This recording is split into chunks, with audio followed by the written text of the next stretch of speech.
Bismillahirrahmanirrahim. Assalamualaikum warahmatullahi wabarakatuh. Selamat pagi semuanya, salam sejahtera untuk kita semua.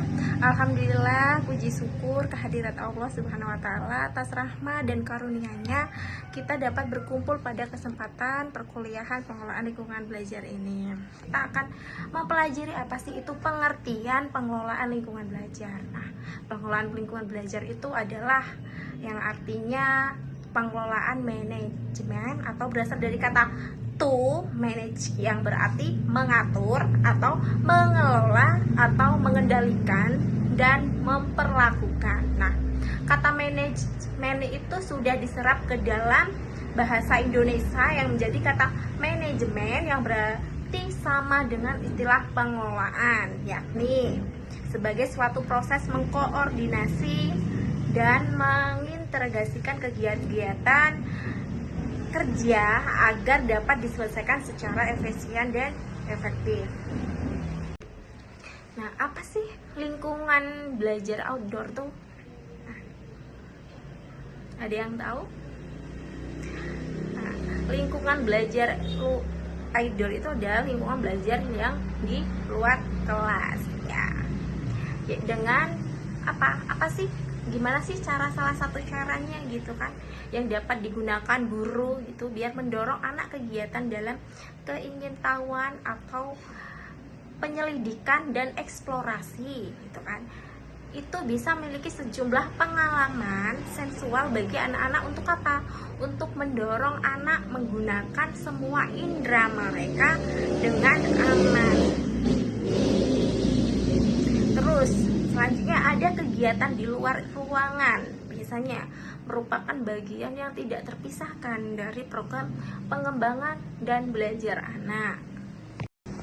Setelah itu ada namanya penataan dalam ruang lingkup pengelolaan lingkungan belajar outdoor. Yang pertama bisa dari penataan lokasi kegiatan dengan berbagai sarananya. Lokasinya di mana gitu kan, sarannya apa. Terus yang kedua adalah penanganan pagar sekolah secara tepat. Ada pengelolaan tanah lapangan.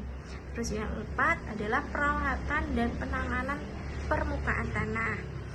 Terus yang pembuatan naungan atau atap agar kegiatan itu tetap nyaman meskipun terik atau hujan. Nah, setelah itu pengelolaan gudang outdoor untuk menyimpan berbagai barang dan alat kegiatan. Contohnya ya, bisa jadi sarana lingkungan belajar outdoor itu bisa tangga yang dipasang di tanah gitu kan. Ya, ada pelosotan atau luncuran namanya. Nah, setelah itu ada ayunan, terus terowongan mini. Kan kalau di luar kelas itu kan pasti ada namanya permainan anak setelah istirahat itu kan. Itu pasti ada yang namanya terowongan atau ayunan. Nah, setelah itu ada kayu atau bangku rendah untuk duduk gitu kan. Diduduki atau dipajak ya kan. Nah, setelah itu ada namanya papan atau board dengan pegas atau jembatan gantung yang rendah gitu kan. Nah, ada tujuh, nah itu yang ketujuh adalah atap untuk rumah-rumahan, boleh ya untuk rumah-rumahan itu di luar gitu kan. Nah, setelah itu ada tempat bangunan balok. Nah, bangunan balok ada. Nah, setelah itu ada jalur untuk mainan yang ditarik dan didorong dan ditarik dan didorong atau ditunggangi gitu kan. Setelah itu ada tempat bermain pasir dan air.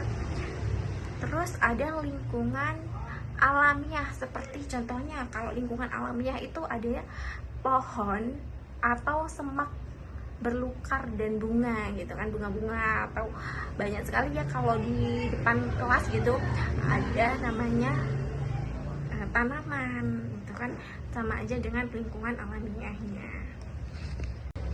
Jadi kalau ada permainan di luar kelas itu kan pastinya ada yang namanya kriteria atau yang harus untuk anak-anak harus diperhatikan lagi gitu kan, apa ya kriterianya yang kalau aman nyaman untuk anak saya didik gitu kan.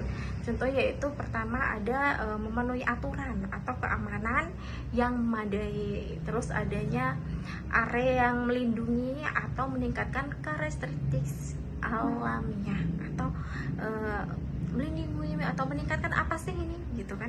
Dalam kalau kelas itu untuk apa gunanya gitu kan. Terus yang ketiga ada desain yang didasarkan pada kebutuhan anak dan meningkatkan berbagai aspek, contohnya fisik, motorik, kognitif, sosial, atau emosi.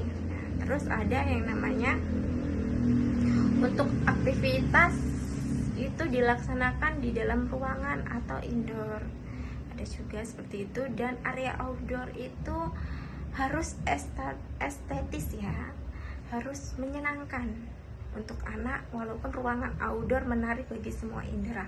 Nah, harus menarik. Kalau di luar kelas itu harus menariknya gimana? Secara aman. Terus ada lingkungan belajar indoor, yaitu di dalam ruangan ya, di ruangan kelas indoor. Terus di situ ada prinsip-prinsip lingkungan belajar. Yang pertama ada kesesuaian dengan usia dan tingkat perkembangan anak, yaitu misalnya alat main yang ditata dan akan dimainkan anak seharusnya sesuai dengan kemampuannya gitu kan. Harus sesuai untuk anak-anak, namanya permainan apa, nggak mungkin kan kalau mau dewasa untuk anak-anak, jadinya harus menyesuaikan umur seperti itu. Terus yang kedua ada keselamatan dan kenyamanan untuk anak, jadi tidak membahayakan anak atau beresiko dan tidak menimbulkan rasa takut ataupun khawatir. Nah, setelah itu bisa adapun syaratnya menimbulkan suasana tenang dan menyenangkan sehingga anak-anak itu tidak berebut dengan teman atau berbenturan. Nah, setelah itu harusnya ada menarik dan dapat diperkirakan, yaitu mainnya harus di tempat atau rak, sehingga dapat apa? Dapat menumbuhkan gagasan untuk memainkannya dan mendorong anak untuk bereksplorasi dan bereksperimen. Nah, itu. Nah, setelah itu ada kesesuaian dengan kegiatan pembelajaran.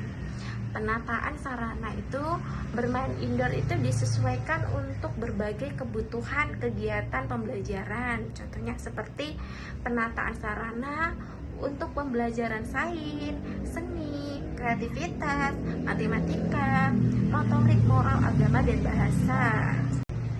Nah, nanti setelah itu evaluasinya adalah bagaimana, ada gambar ya seperti itu, gambar atau kartu. Bagaimana yang lebih menarik yang mana dari gambar itu gitu kan. Lebih menarik yang mana? Coba sebutkan alasannya apa? Gimana? Kenapa? Gitu kan, ada alasannya pastinya. Nah, setelah itu.